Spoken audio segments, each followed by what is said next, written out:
From the heart of the Space City to the heart of Gen Z, welcome to Next Gen Conversation. Not Dad's Talk Radio. Ethan talks to you about the issues and events that matter to our generation. This is the Next Gen Report with Ethan Buchanan. Hey everybody, good Sunday evening to you.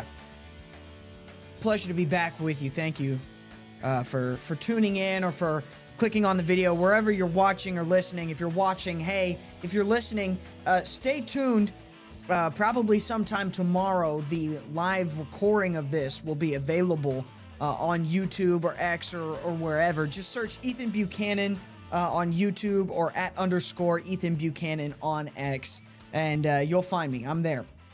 Yeah, we got a lot to talk about today. It has been a busy week. I want to start, though, by really just blasting the left for being hopeless, degenerate, sick losers. Because that's what they are. That really is what they are. Nothing has made that clearer to me than watching Erica Kirk's appearance on Charlie Kirk's show. I want to preface this entire conversation with this. Erica Kirk is probably in one of the most difficult positions that a wife and mother can ever be in. She has to somehow raise these two children without their father, while at the same time, and again, she deserves all the respect in the world for this, still carrying on their father's legacy, which is clearly what Charlie wanted. Yeah, I mean, this has been talked about before. Charlie Kirk made it clear, if something happens to me, I want this to continue, and I want Erica to be the one to continue it. So, hats off to her for facing this immense tragedy and saying, you know what, I am going to continue it, because that is what my husband wanted from me. That is what he asked of me. And I really do think that she's doing this more than anything as a service to him. And I think that's very admirable. And at the same time, she's raising her two children, which is no small task in and of itself. But all that to say, she did an appearance on Charlie Kirk's show, which has continued in his absence, hosted primarily by his main producer, Andrew Colvett. And they've had kind of a rotating cast of folks come in to just talk about Charlie and his legacy and la-di-da-di-da over the last several days since he was assassinated. I think it's almost coming up on 3 weeks, nearly a full month since he was assassinated. But they've been continuing his show, and she made an appearance on it this week. And the reaction that we have seen, I think, is the most baffling part of all of this. Take a look at this. Who acts like this 2 weeks after the assassination of your husband and father of your children? Not to be an asshole, but something is seriously off about Erica Kirk. Okay, this is just a picture in the screenshot of her smiling. So what's the implication here? If you're listening and not watching right now, it's just a picture of Erica Kirk sitting on the set of this show in front of a microphone, and she's smiling. She's just got a big old grin. I don't know what exact moment this screenshot was taken in, but she's clearly in a at least decent mood. I feel like we should be praising this, not blasting her for it. I mean, she's dealing with the most difficult thing a person can deal with. The loss of a close loved one, the loss of a spouse. And the attitude from the left is, how dare she find a single moment of joy? For context, these are people that are her friends that she's doing this show with. These are people that all knew Charlie Kirk very closely. They all had a deep friendship with each other. And so why wouldn't they, on this podcast, have a moment of laughter, of joy? They are friends. Is she not allowed to have a single moment of joy in the midst of tragedy? Is that the argument? That's what it seems to be from the left. I mean, look at her face there. This is clearly somebody who's just having a decent time. And she should be allowed to have a decent time. She should be allowed to go on her husband's show to talk about his legacy and how they're going to be working to preserve it, and then talking about fond memories that she has of her husband with some of their friends, and not be blasted for that. But that's what the left is doing. Here's another example of this. It's been 16 days since her husband and the father to her children was assassinated in front of the world. This is very disturbing. And it's just a compilation of pictures of her smiling. Here's a picture of her with Trump where she's clearly in tears in this picture, by the way. This is from the Charlie Kirk funeral. It's her hugging President Trump and throwing up the I love you ASL hand sign. And she's clearly breaking down in tears in this photo. And the left is going on and on and on about how terrible this is. I just don't understand this. What does the left want here? And I'll answer that question. The left wants you to be depressed. They want her to be depressed. They are baffled that someone like Erica Kirk is able to find a moment of joy, and they hate her for it. I had this conversation with State Representative Briscoe Cain. He's been on the show. He's a friend. It's like they're demanding she grieve in front of them. The ability to find joy in this moment is uniquely Christian. He's right. One could go so far as to say it's a symbol of a believer with a true understanding of the Christ's gospel. And he's exactly right. It is. Erica Kirk is able to find these moments of joy in the face of immense, unimaginable tragedy because she understands, I will be with my husband again. This is not the last time I see Charlie. Eventually, I will die too, and then we will be together again. And she can look forward to that and have joy in that. She can also acknowledge the fact that Charlie Kirk is with his Lord and Savior, which is where he wanted to be more than anywhere else.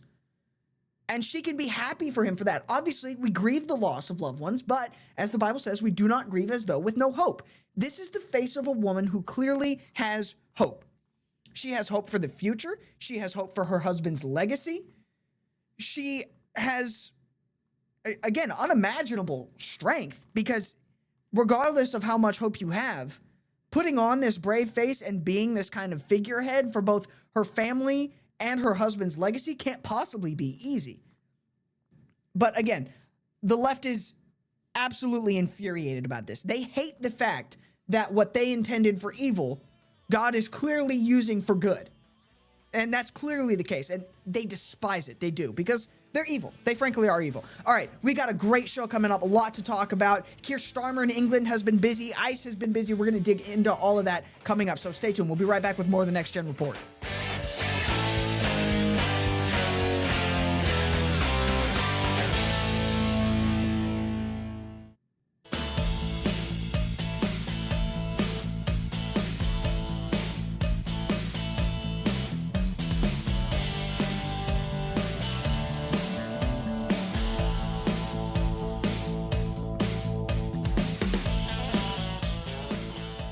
I never get tired of that song. If you've been listening for a while, you know that used to be my main intro to my first segment. I love that song. It's so catchy. It's good. All right. Hey, welcome back to the Next Gen Report. I am Ethan Buchanan at _Ethan Buchanan on X. Go give me a follow there. We got to talk about England again. If you listen to the Wednesday podcast, you can pick that up wherever you get podcasts. If you don't, the Next Gen Report, just give it a search. It'll pop up. It's on YouTube too. We talked about England and their knife crime and actor Idris Elba's great solution to that on Wednesday. And I promise I'm not trying to just make this a show about the UK, but once again, I find myself having to talk about the ridiculous crap that they're doing in the freaking UK. It's like every single day they find some new way to make me more happy that I'm an American. And it's like the entire continent of Europe is in this running gun battle to see who can lose my respect the fastest. And the United Kingdom is by far and away winning. It's not even particularly close. And I'll give Keir Starmer credit for that. If that's your goal, if you're sitting in your office, Keir Starmer, every single day thinking, oh my God, how can I aggravate Ethan Buchanan over in Texas today? You've nailed it, buddy. I don't know if you've got some sort of inside scoop into how my brain works or or what, but it's like these things that they're doing are tailored specifically to piss me off, and it's working. So their latest idea, because now all of a sudden even the leftists in the UK have acknowledged the fact that they have an immigration problem. So rather than say, hey, let's deport all the people that aren't supposed to be here and stop jailing British people for complaining about being raped by third worlders, their idea is, we're just going to track everything you do online, and we're going to pitch that to you as some sort of immigration crackdown. I'm not kidding. That's what they're doing.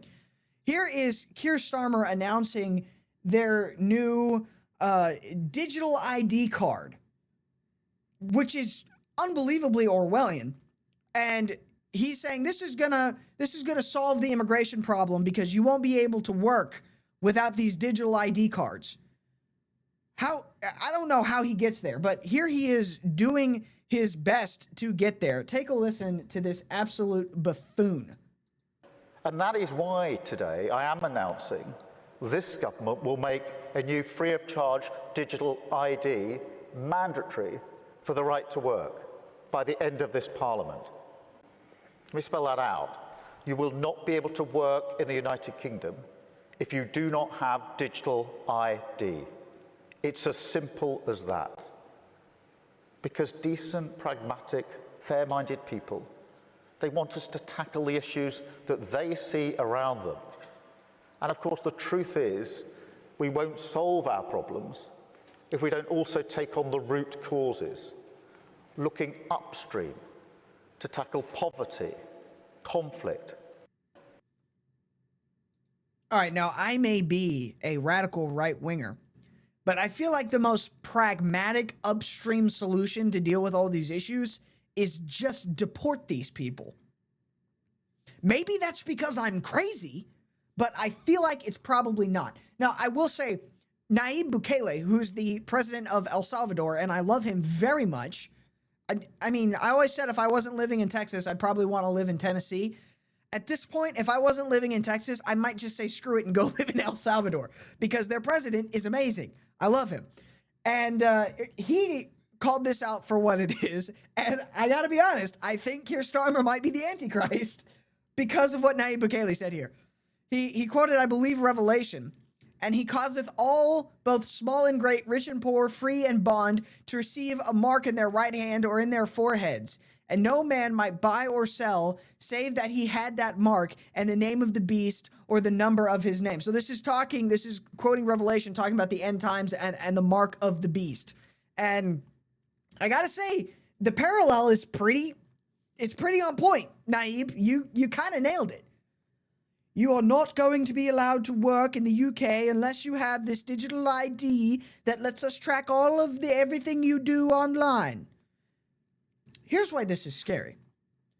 England has already very proudly set the precedent of if you say something the government doesn't like online, we will throw you in jail. Now, here in America, say what you will, but you will not have the government throwing you in prison for just saying things along the lines of, hey, I think Britain should be for British people, which is a radical, crazy, right-wing thing to say, I know. And here, you're allowed to say that. You can go online and say, I think America should be for Americans. I think we should have standards for who we let become Americans. That's allowed. I don't think we should give in to Islam in this country because it's going to tear us apart. You're allowed to say that here in the United States. All of those things will get you thrown in prison in the UK, and I'm not even slightly kidding. And now the government wants to track you online for the right to work. That's horrifying. He's pitching this as this is how we crack down on immigration. I know you're worried about the level of illegal immigration into this country. Digital ID is another means to make it tougher to work illegally here, making our borders more secure. Ours is a fair Britain built on change, not division. No, we need to have division. We need to have a divide between this is a British person who belongs in this country and this is not. There should be a divide there. And that goes for every single country in the world. We definitely need that in the United States. Thank God we have it. This is an American. This is who belongs in America and this is not. There is a divide there. There should be a divide there. Thankfully, he got community noted. UK law already requires all employees to give proof of a right to work to employers. So this is outright just a lie he's trying to pitch to you here. I mean, at best, this is redundant, and at worst, it's 1984. Actually, at best, it's redundant. At close to worst, it's 1984. And at actual worst, this man is the freaking Antichrist. In case I need to specify, I'm not being serious. This is a joke, mostly. But the parallels between Keir Starmer and the Antichrist are fascinating. Here he is, again, just in case you didn't believe me. Here he is saying, oh, yes, no, this is just how we solve the illegal working problem. For too many years, it's been too easy for people to come here, slip into the shadow economy, and remain here illegally. Because, frankly, we've been squeamish about saying things that are clearly true. Maybe that's because you throw people in jail for saying things that are completely true. Maybe that's why we've been squeamish, Keir. It's ridiculous. I mean, his whole pitch here, this is how we keep people out of the shadow economy. How? What exactly is stopping a Somalian from pulling up on a rowboat to the shores of England and then getting a cash under the table job doing God only knows what? That's one of the big problems we have here in the United States is illegal aliens will just do under the table cash work. And then they'll send some of that money home to their families and la-di-da-di-da, whatever. But there's really no way to crack down on that other than just deport them. That's how. That's the most pragmatic means. You find these people and say, hey, you're not supposed to be in this country. You're under arrest, and we're sending you back where you came from.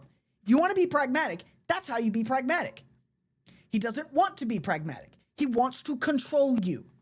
The UK government wants totalitarian control over their citizens. And it's not just the UK government, by the way. That's just the left. That's what the left wants. They believe government is God. Everyone should submit to their false god of government. That's the entire left. That's what they're all about, even here in the left, in America. If you think American leftists wouldn't be doing this the moment they got an opportunity, you're wrong. That's why it's so important to pay attention to things like this. We have to look at this and call this out as being radical and insane. Because if we let it fly there, if we don't call it out and say, hey, that's wrong, they will try to do it here. I guarantee it. All right, we're going to talk about ICE raids coming up in just a minute. So stay tuned. You don't want to miss out on this.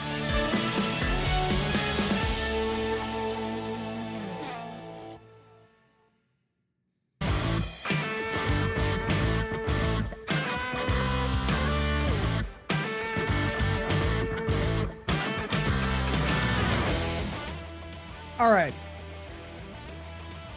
I have to issue a little bit of a disclaimer here so the FCC doesn't get me. I'm going to do my best to censor all of the F-bombs in the protest footage that I am going to show you. However, I can make no promises. Some might slip through. I apologize in advance. I'm doing my best. Please don't call the FCC on me. It's not on purpose. All right? Okay. All right. Now that we all understand each other, we got to talk about this ongoing situation with ICE. It keeps getting worse. And it's starting to feel almost to me like the left wants it to get worse. That's what they're after. And it makes sense. I'm not trying to be a conspiracy theorist, but if you're the left, you want the chaos. You do. You want the chaos so you can then point to Donald Trump and say, look at all this chaos. Don't you just wish we could get back to normalcy? Vote Democrat. We'll get back to normalcy. Does that sound familiar? It's because that's what they did in 2020. They manufactured chaos, primarily with like George Floyd, and then COVID didn't help. And then they pinned that chaos that they manufactured on Donald Trump and said, if you vote for them, we'll just get back to normalcy. And then it worked. People voted for them. We got Joe Biden, and then he wrecked the country. And then everybody turned around and said, wait a minute, y'all did the chaos. You're still doing the chaos right now. You just don't want us to look at it or talk about it. but it's still going on. And then we got Trump back because of that. It's repeating itself. The pattern is repeating itself very intentionally, I think. They're manufacturing this chaos, specifically around ICE, because they don't have another George Floyd. And now we all know that George Floyd was actually kind of a terrible human being who just overdosed rather than being murdered by a police officer. And so they don't have a George Floyd figure to rally around and create chaos for. So they go to the next best thing. Now they're creating chaos on behalf of the illegal aliens. So I'm going to show you, Chicago, Illinois has become kind of the center point of this. And to a lesser extent, Portland, because it's always freaking Portland. So I'm just going to kind of show you how things have sort of graduated and elevated to more and more and more chaotic. For starters, I don't know what this is. I don't know if this is some weird Native American Indian ritual. I don't know if these people are just weird and being goofy. I just don't know. But here are these folks doing some sort of pagan rain dance outside of an ICE facility in Chicago. Take a listen or watch if you're watching.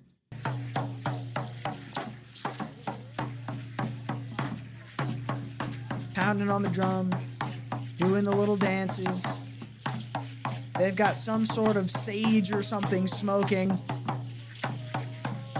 Again, I don't know what this is. It looks Indian. It looks like these are Indian. It's pagan ritualistic nonsense, really. It's performative. And you know what? If this was all it was, I wouldn't even be that mad about it. If it was just this, I would say, okay, fine, these people are crazy. We knew that. That's nothing new. The left has been crazy for a long time. So them, doing rain dances in front of an ICE facility, well, who cares?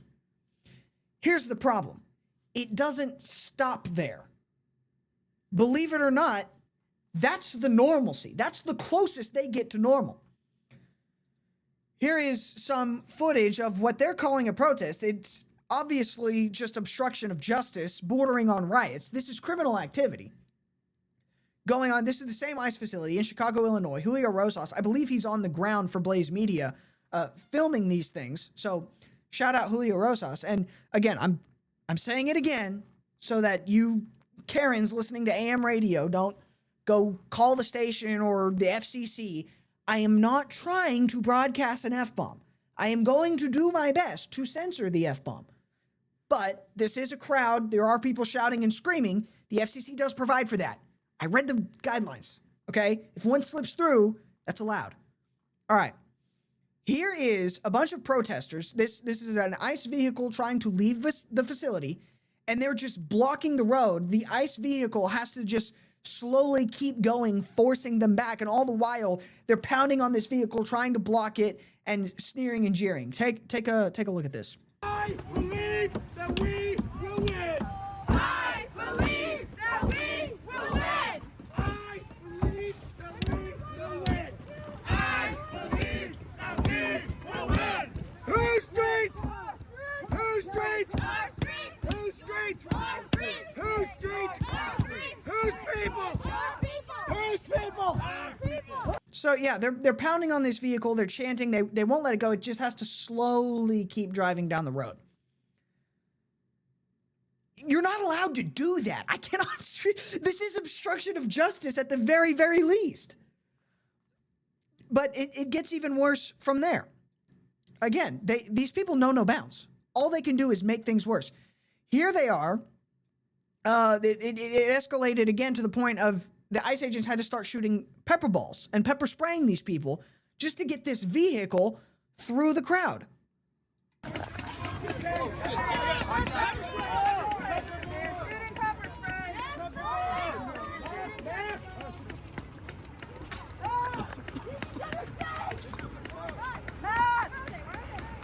And there goes the car. They finally start scattering after they get pepper sprayed. Good. Oh, that's funny.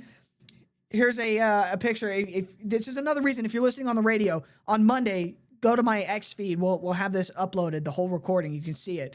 Here's somebody getting knocked in the head with a ball of pepper spray. That's kind of funny. I like that. All right, well, again, it only gets worse from there. Like I said, it graduates up and up and up and up and up. So here is, at the same protest, same ICE facility, here's somebody screaming, hey, we need to shoot ICE. It's not just protesting. It's not just block their cars. It's graduating towards we need to kill these people. And then we wonder how Charlie Kirk got shot. Here they are openly calling for it. Arrest ICE! Arrest ICE! Arrest ICE! Arrest ICE! Shoot ICE! Shoot ICE! Shoot the fucker! Shoot the fucker! Shoot the effers. Shoot the effers. That's where we're at right now with ICE. That's what we've gotten to. You should be worried about this. Do you think this just stops? You think they don't take action on this? You don't think there's crazy leftists that will shoot the effers? One of them already shot Charlie. One of them tried to shoot ICE officers here in Dallas. New details emerge in Dallas ICE shooting. This was on Wednesday that this happened. If you missed it, I don't know how you missed it. It was huge news. We continue to learn more about yesterday's attack on an ICE facility in Dallas. The FBI has now identified 29-year-old Joshua Jan as the shooter. FBI Director Kash Patel announced via X today that they have determined the shooter was seeking real terror for ICE agents. He says during the process of processing writings written by Jan, they found a handwritten note that said, hopefully this will give ICE agents real terror to think, is there a sniper with armor-piercing rounds on that roof? This is the goal of the left. Now, thankfully, no law enforcement was injured in that shooting at that ICE facility in Dallas, but tragically, people were killed. Illegal aliens actually ended up dying because of this crazy guy who wanted to shoot ICE officers. He's such a terrible shot that when he started taking pot shots at the ICE building, the only people he actually hit were illegal aliens. This is what we've gotten to. This is where we're at with the left. They want to kill ICE officers. Maybe not all of them, but enough of them to be concerned about. Thankfully, the Trump administration is taking this seriously. Trump announced on Saturday, at the request of Secretary of Homeland Security Kristi Noem, I am directing Secretary of War. God, I love that title. Yes, this is the Secretary of War. We will wage war on all enemies of this nation, foreign and domestic. Praise God. I'm directing Secretary of War Pete Hegseth to provide all necessary troops to protect our war-ravaged Portland and any of our ICE facilities under siege from attack by Antifa and other domestic terrorists. I am also authorizing full use of force if necessary. Thank you for your attention on this matter. This is where we're at. You did this. We are sending the army to protect our ICE agents because the left is attacking them openly in the streets, shooting these people, calling for them to be shot, demanding it, throwing rocks at them, even shooting at them when they're doing enforcement actions in California. We're not going to stand for this. This is our country. Illegal aliens will be deported. And if you try to kill the men and women protecting the sanctity of our borders, we will fight you too. God bless President Trump for actually taking action on this. This is the bed you made, leftists. Get ready to lie in it. All right, we'll be right back.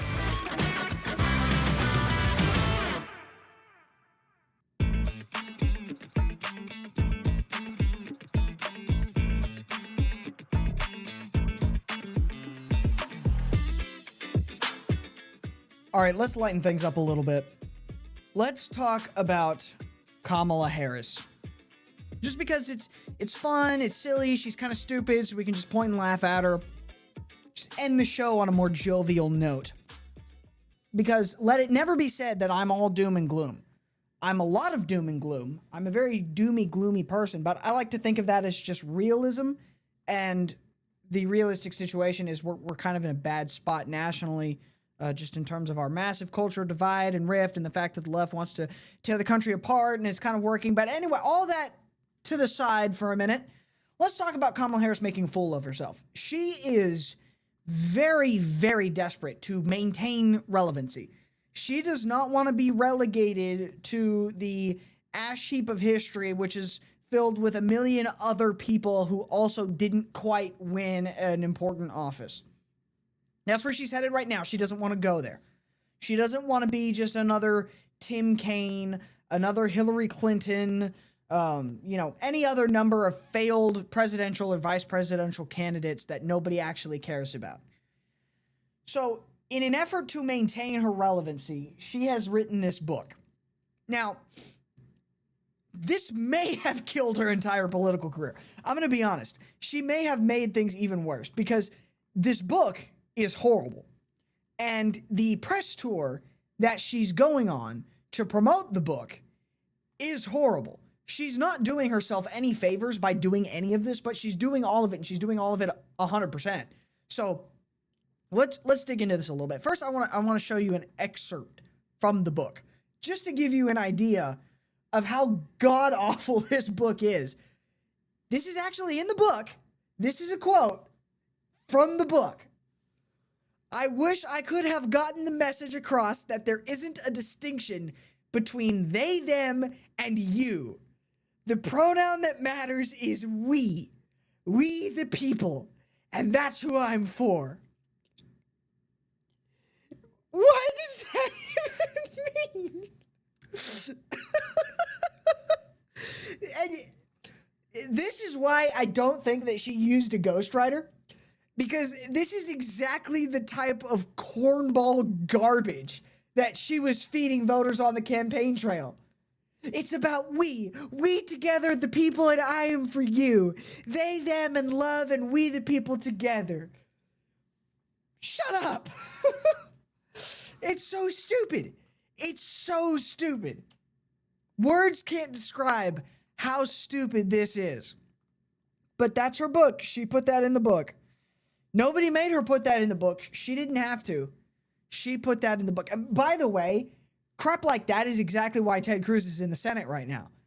Because remember, a big slogan during Ted Cruz's campaign against Colin Allred was, Colin Allred is for they, them, but I am for you. And it was a good line. And this is kind of like the opposite of that. Like the exact polar opposite of that. And she actually wrote that and put that in her book. And nobody stopped her. That's hilarious. She's also gotten herself in trouble for not exactly going after Pete Buttigieg, but kind of going after Pete Buttigieg.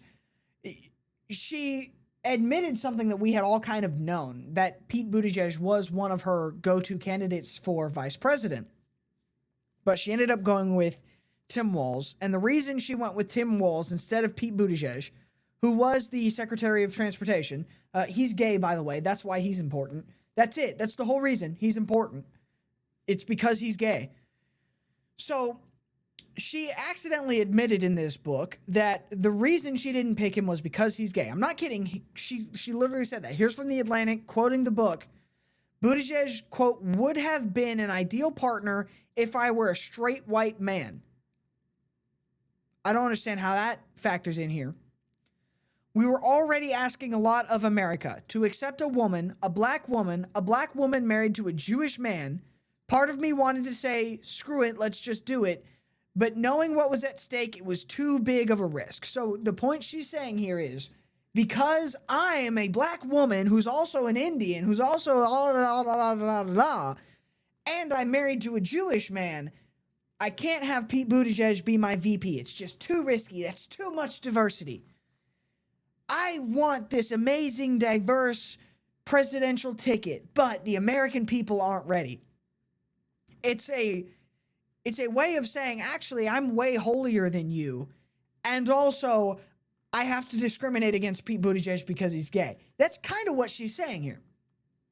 She didn't think that far ahead, and so she didn't realize that that's what she accidentally said until freaking Rachel Maddow pointed that out. Here is Rachel Maddow actually calling her on this, like, so what's going on here? Are you discriminating against Pete Buttigieg because he's gay? And by the way, just like any time on the campaign trail someone asked her a hard question, she completely collapses here. I guess I'd ask you to just elaborate on that a little bit. It's hard to hear. Yeah. With you running as, you're the first woman elected vice president. You're a black woman and a South Asian woman elected to that high office, very nearly elected president. To say that it was not very nearly. Let me just stop there. Where? If you know the results of the election by 10 o'clock Central Time on election night, it's not close. he couldn't be on the ticket effectively because he was gay, it's hard to hear. No, that's not what I said. That's exactly what she said. Look, I'll show it to you right here. Knowing what was at stake, it was too big of a risk. We're already asking a lot of America. That's exactly what she said. That he couldn't be on the ticket because he is gay. My point, as I write in the book, is that I was clear that in 107 days, in one of the most hotly contested elections for President of the United States, against someone like Donald Trump who knows no floor. Oh, it's Trump's fault. It's Trump's fault that she didn't pick Pete Buttigieg for being gay, because Trump knows no floor. He would have gone after Pete Buttigieg for being gay. She says this, but our Treasury Secretary, Scott Bessent, who Trump picked, is also gay.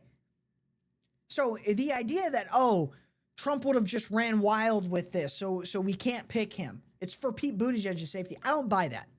To be a black woman running for President of the United States and as a vice presidential running mate, a gay man, with the stakes being so high, it made me very sad, but I also realized it would be a real risk.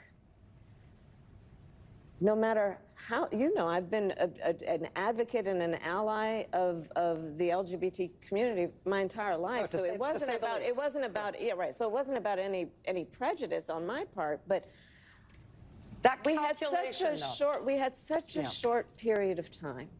We just didn't have enough time to convince the American people to vote for a black Indian woman and also gay Pete Buttigieg.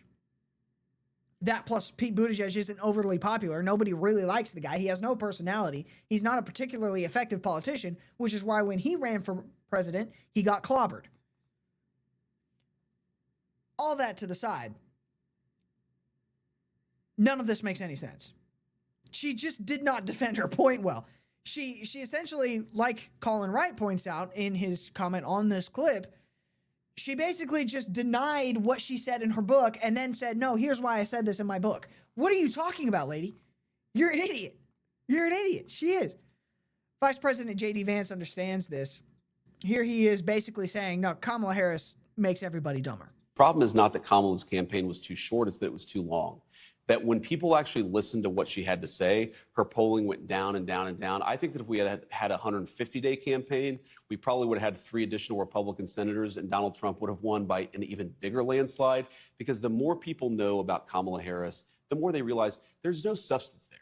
He's exactly right. There is no substance there. There never was any substance there. There's never going to be substance there. Kamala Harris is a fool. She is.